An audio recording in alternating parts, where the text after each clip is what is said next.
You don't rise when life is easy. You rise when your emotions try to drag you down and you refuse to let them. That's what this video is about, not suppressing your feelings and pretending to be unbothered, but learning to respond with clarity when your emotions try to hijack your mind.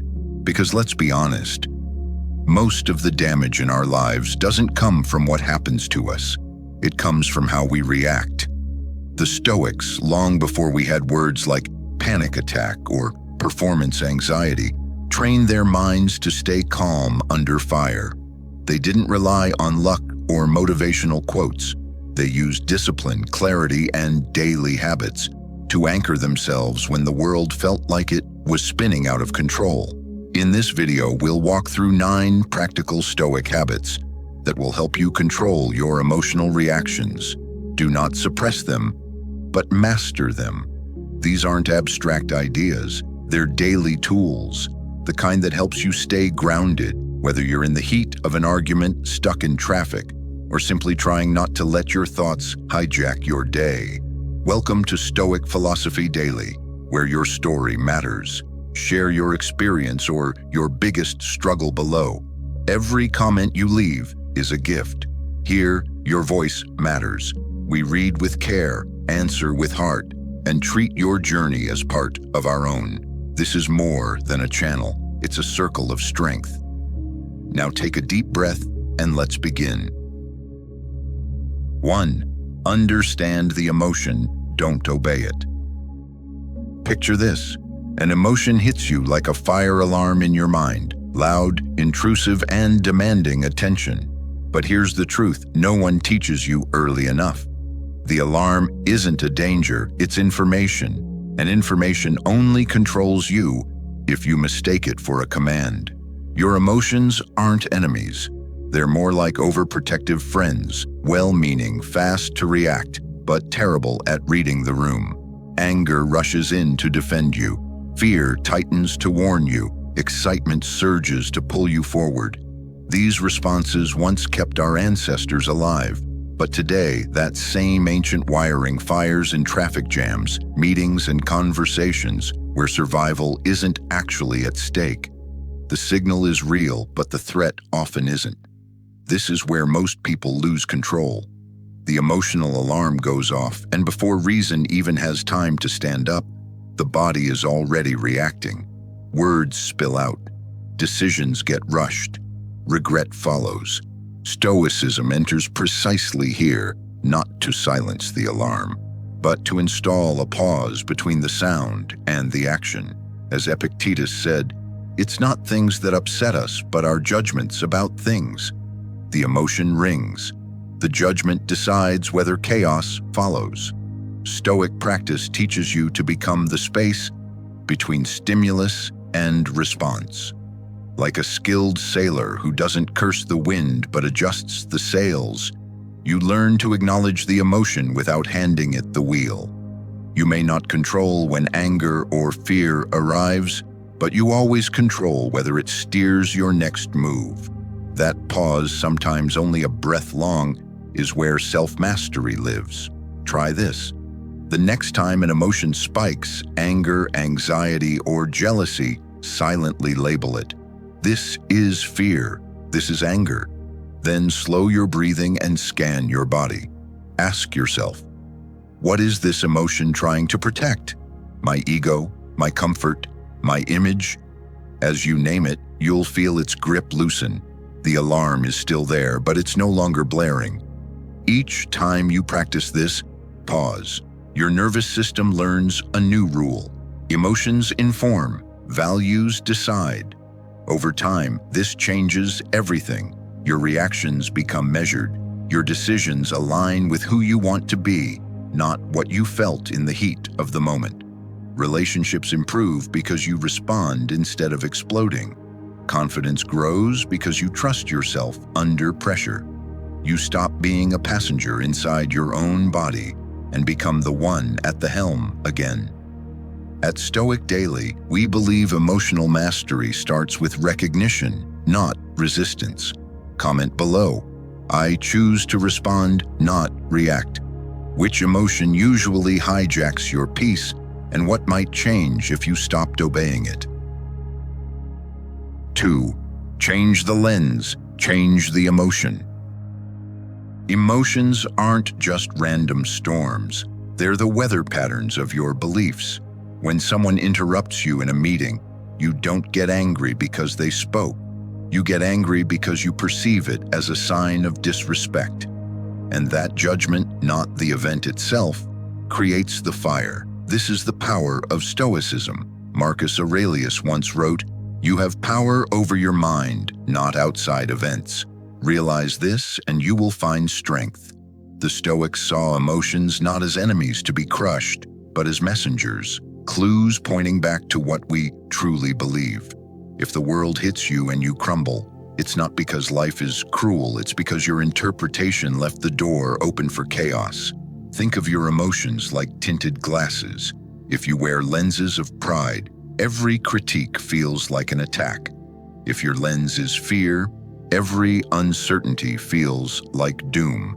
Stoicism offers you a new pair of lenses, ones shaped by clarity rather than assumptions. As Epictetus said, "It's not things that upset us, but our judgment about things." That's not philosophy. That's a daily shift in power. Try this. Next time a strong emotion rises, jealousy, frustration, shame, pause. Ask yourself, what assumption am I making here? Is this really about me? Or am I seeing through an old, cracked lens? That question creates a gap, and in that gap, you gain space to choose. This is how you stop reacting and start responding. Over time, this practice transforms your default setting. You stop jumping to conclusions. You start meeting challenges with a balanced mind.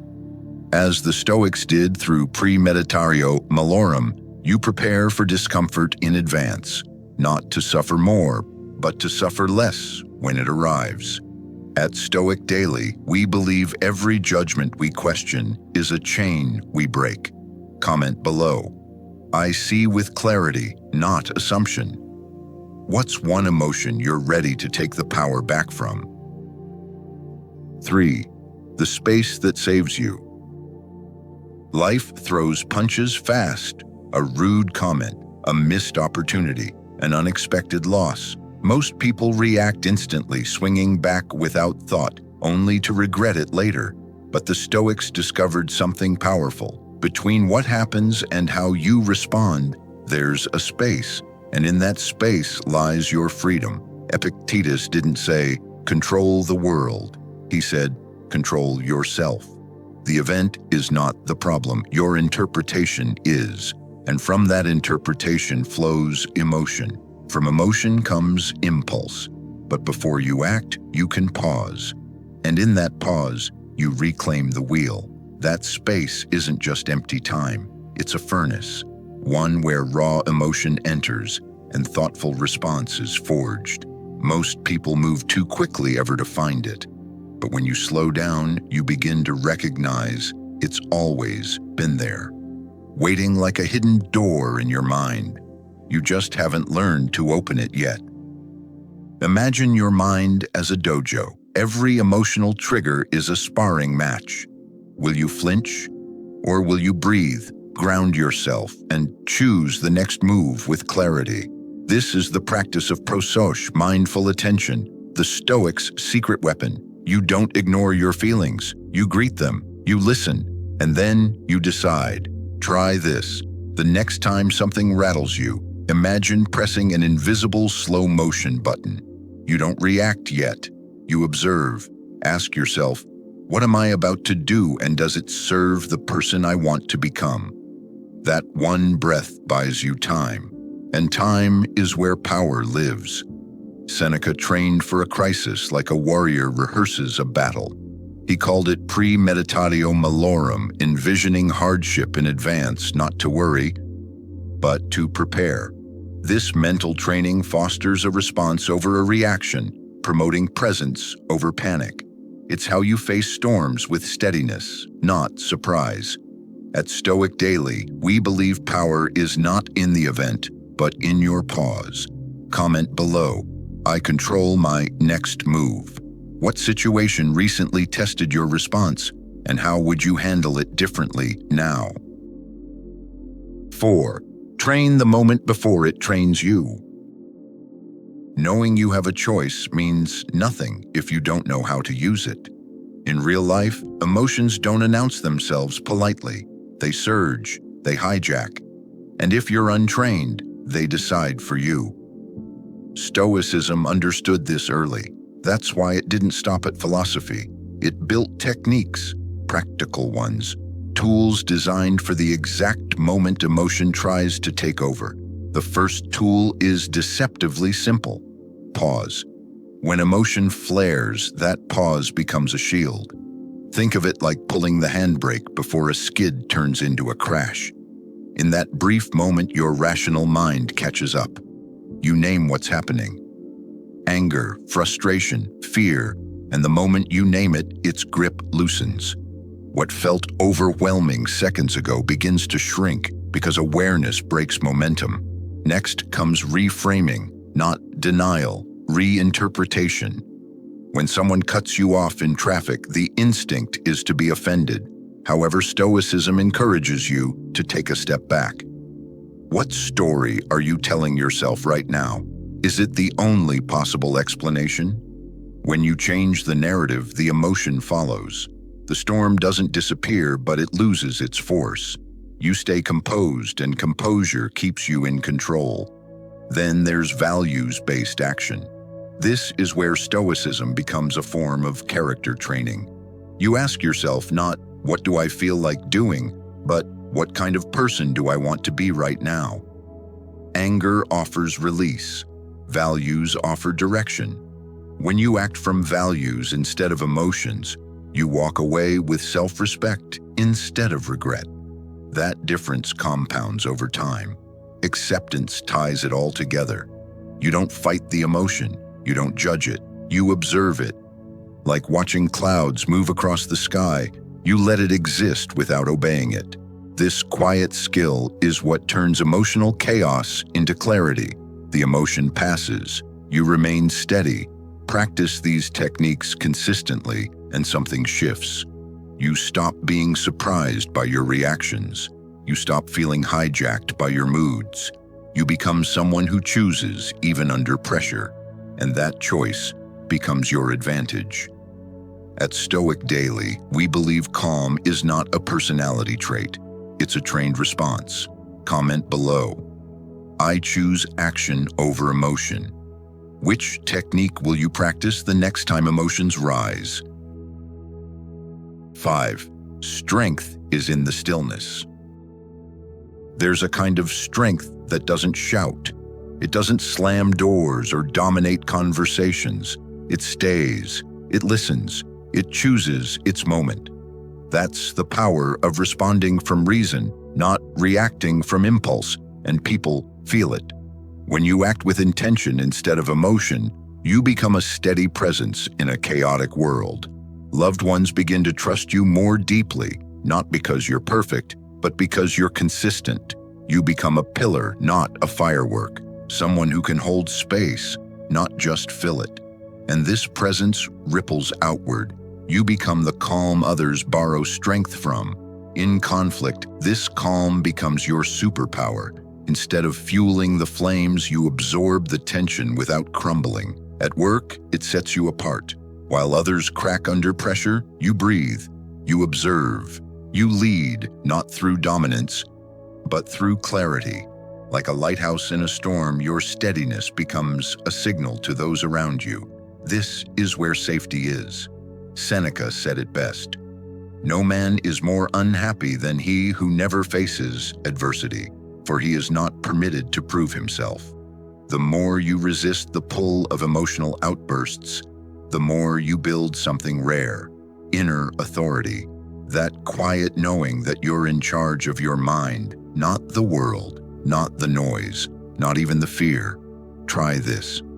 In your next disagreement, whether at home or at work, pause before responding. Ask yourself, what would the strongest version of me say right now? Let that version lead the way. The more you practice, the more this becomes your default. People will begin to notice. You'll be the one others turn to when things fall apart, not because you have all the answers, but because you don't collapse under pressure. Choosing action over emotion doesn't mean being cold. It means being clear. It rewires the nervous system. It lowers anxiety. It lets you see people as they are, not through the lens of your reactivity. With time, you develop mental resilience, emotional intelligence, and leadership rooted in self-mastery. Like a tree that bends but does not break, you become both grounded and graceful. At Stoic Daily, we believe true power isn't loud, it's anchored. Comment below. I respond with strength, not impulse. Who in your life needs your calm more than your reaction? 6. Real strength is forged in resistance. Mastery doesn't come easy. It's not given, not claimed by inspiration alone. It's built through sweat, silence, and self-control. When the moment tempts you to lash out, but you choose stillness instead. The Stoics never promised this would be easy. They promised it would be worth it. Emotion doesn't knock politely, it crashes in. One sharp word, one unexpected loss, and the reaction is already halfway out the door. These reflexes were trained over the years, reinforced by habit and repetition, resulting in increased speed. In a world that rewards instant replies and loud reactions, slowing down feels unnatural, almost dangerous.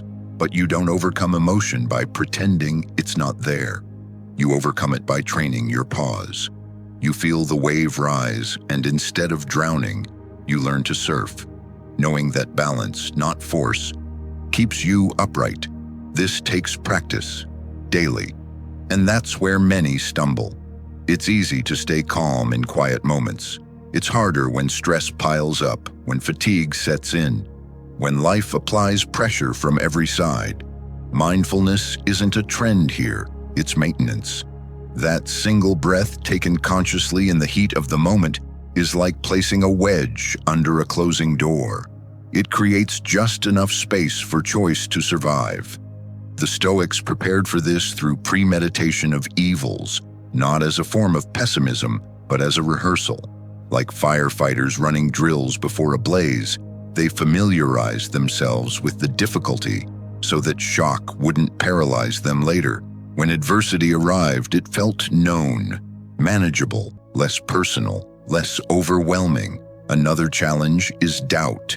Internal doubt whispers, "Is this really working?" External doubt is louder. Friends, co-workers, and culture itself often mistake calm for weakness, restraint for passivity. But the longer you live this way, the clearer the truth becomes. Your calm unsettles chaos. Your steadiness exposes how reactive the world has become. Without saying a word, you demonstrate another way to live. Try this.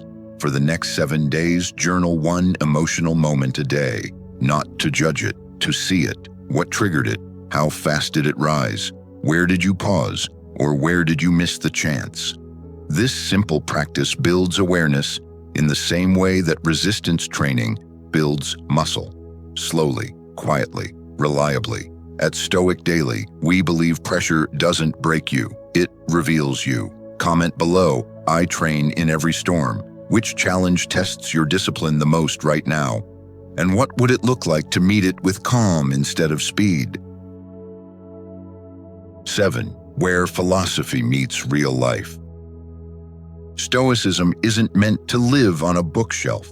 It's intended to live in your moments, especially the ones that sting. Imagine this.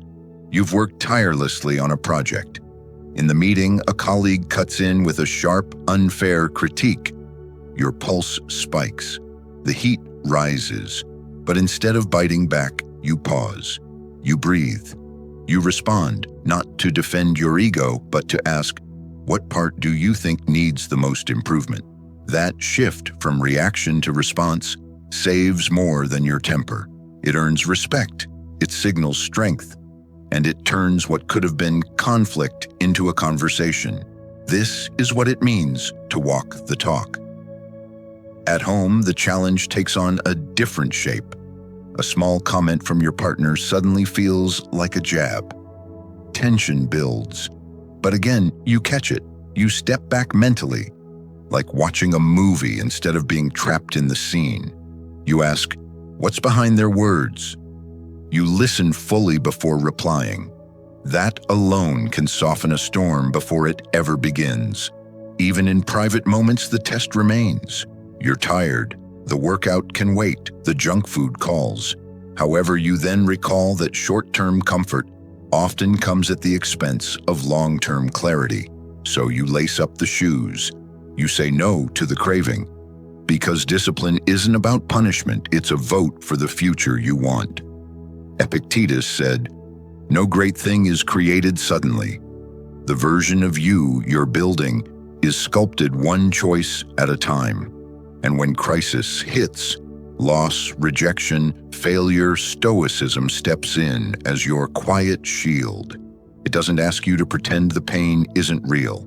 It asks you to feel it fully, but not let it steer your actions.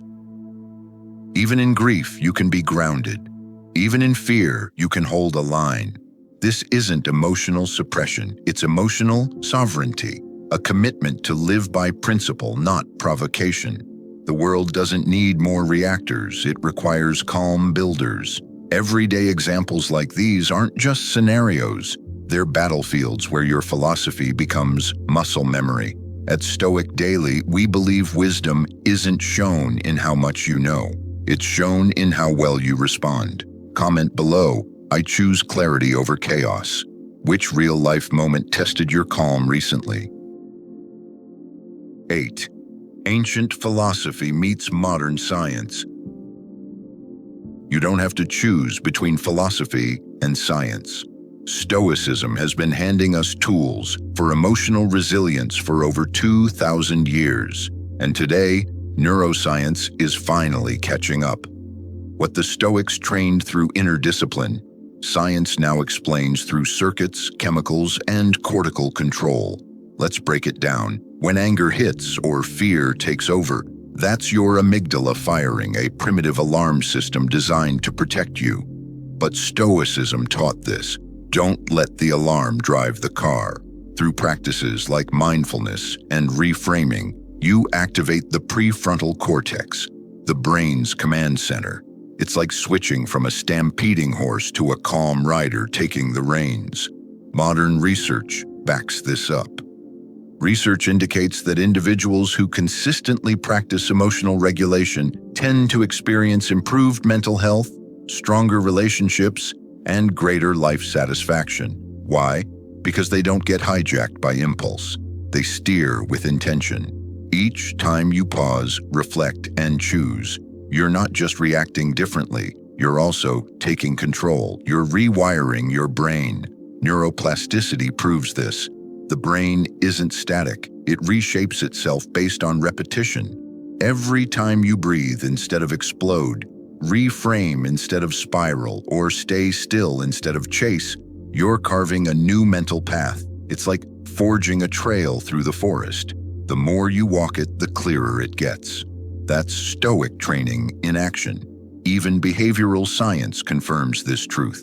Real change happens through habit, not once, not big, but small and often. That's exactly what the Stoics believed. Virtue is built through repetition. A single act of patience doesn't make you calm. 1,000 small acts do. So when someone questions if philosophy is practical, point to the research. Show them your resilience. The Stoics weren't guessing. They were practicing what science would one day prove. And now, so can you. At Stoic Daily, we believe wisdom isn't just timeless. It's also timeless. It's testable. Comment below. I train my mind like a muscle. What daily habit has made the biggest shift in your emotional strength? 9. Daily habits that train inner power. Discipline isn't built in extremes. It's carved in the quiet. In the space between waking and rushing, there's a window, a sacred moment where you get to choose how you will show up to life. The Stoics didn't wait for chaos to test them. They trained for it daily. Start here. Take 5 minutes each morning. Breathe. Notice your thoughts without chasing them. That's mindfulness, not some mystical practice, but the act of watching your mind instead of being run by it. Over time, this habit builds a calm space between what happens and how you react. That space is freedom. Now open your journal. Reflect without judgment. What tested your patience yesterday? Where did you hold your values or lose them?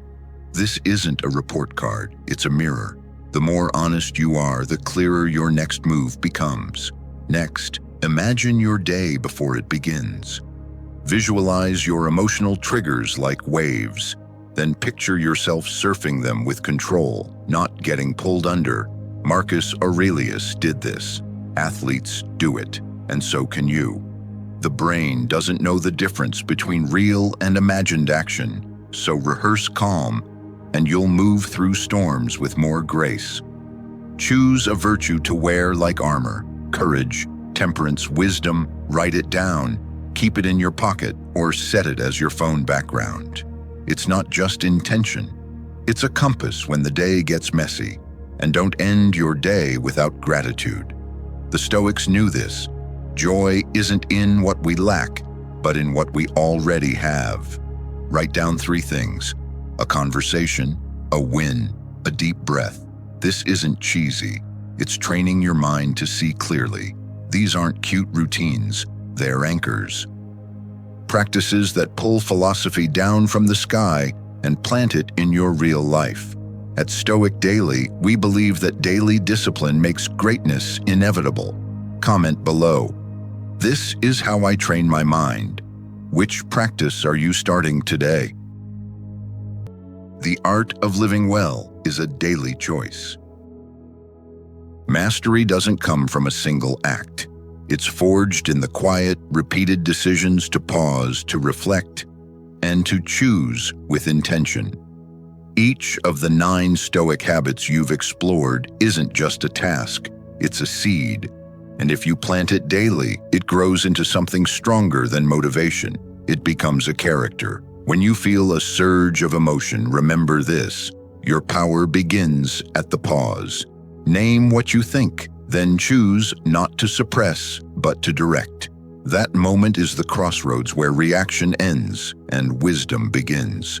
To accelerate your growth, find someone you trust, such as a friend or mentor, and establish a weekly feedback loop. Ask not for compliments, but for truth. Real strength is found not just in control, but in humility. Sometimes it takes another set of eyes to reveal the blind spots we refuse to see. Never let a day pass without nourishing your mind. One page from Marcus Aurelius or Epictetus, one paragraph of wisdom can become the anchor that steadies you in a storm. That's how warriors of the mind train, not once, but daily. So here's your challenge. Recommit today. Pick one habit, live it, breathe it, repeat it, and then pick another. Don't aim to be perfect, aim to be present. Every step forward is a rebellion against chaos, a declaration that you are no longer ruled by impulse, but guided by principle. At Stoic Philosophy Daily, we believe that every day is a blank page, and you are the author of your calm, courage, and clarity. Comment below. Today, I choose progress. Let us know which habit you're starting or restarting this week. And if this journey speaks to you, share it. Someone out there is still reacting. Show them there's another way.